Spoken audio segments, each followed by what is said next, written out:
నేను అజ్ఞానంలో ఉన్నప్పుడు జ్ఞానాన్ని బోధిస్తుంది. నేను అలసిపోయినప్పుడు నాకు విశ్రాంతినిస్తుంది. నేను చీకటిలో ఉన్నప్పుడు నాకు వెలుగును చూపుతుంది. నేను ఆకలి కొనినప్పుడు నాకు రుచికరమైన ఆహారాన్ని ఇస్తుంది. నేను భయపడినప్పుడు నా పోరాటంలో ఆర్మర్గా ఉంటుంది. నేను వ్యాధిగ్రస్తుడైనప్పుడు నాకు మెడిసిన్లా పనిచేస్తుంది. నేను ఒంటరినైనప్పుడు ఆత్మీయ స్నేహాన్ని ఇస్తుంది.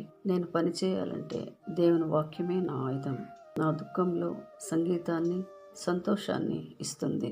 నేను మునిగిపోతూ ఉన్నప్పుడు నాకు చేయూతనిచ్చి పైకి లేపుతుంది. బండలాంటి పునాది మీద నన్ను నిలబెడుతుంది. యోహాను సువార్త 1:1 ఆదియందు వాక్యముండెను, వాక్యము దేవుని యొద్ద ఉండెను, ఆ వాక్యము శరీరధారి అయి మన మధ్య నివసించెను. ఆయన వాక్యమై ఉన్న దేవుడు. నీ వాక్యము యథార్థమైనది. నీ ధర్మశాస్త్రం నందు యథార్థమైన సంగతులు కలవు. నీ వాక్యము నిరీక్షణ పుట్టిస్తుంది. నన్ను బ్రతికించినది నీ వాక్యము.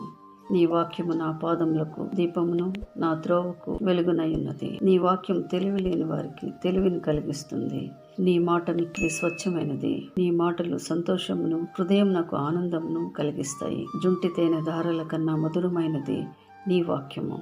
నీ వాక్యము సజీవమైనది. నీ వాక్యము శక్తి గలది. నీ వాక్యము స్వస్థతనిస్తుంది. వాడి అయిన 2 అంచులు గల ఖడ్గము నీ వాక్యము. రాతి గుండెను సైతం పగులగొట్టు సుత్తె వంటిది నీ వాక్యము. ఈ వాక్యాన్ని ప్రతిరోజు చదువుదామా? ఆత్మీయంగా బలపడదామా? కీర్తనకారుడైన దావీదు అనేక కీర్తనలు రాశాడు. దేవుని సన్నిధిలో, దేవుని వాక్యంలో ఆనందించేవాడు. మోషే, ఆసాపు, కోరహు కుమారులు అనేక కీర్తనలు రాశారు. దేవుని వాక్యాన్ని వీళ్ళు ఎంతగానో ప్రేమించేవారు.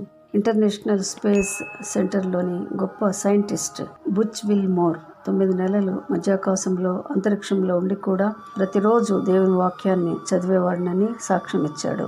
దేవుని వాక్యం చదువుతూ దేవునిపై విశ్వాసం ఉంచానని తాను భూమిపైకి తిరిగి వచ్చే ముందు ఇచ్చిన ఇంటర్వ్యూలో చెప్పాడు. మన జీవితంలో కూడా దేవుని వాక్యాన్ని చదివి ధ్యానించి వాక్య ప్రకారం జీవించుటకు మన హృదయాలను సిద్ధపరచుకుందాము. ఈ వీడియోని మీకు నచ్చినట్లయితే లైక్ చేయండి, ఇతరులకు షేర్ చేయండి, సబ్స్క్రైబ్ చేయండి. దేవుడు మిమ్మల్ని సమృద్ధిగా దీవించును గాక.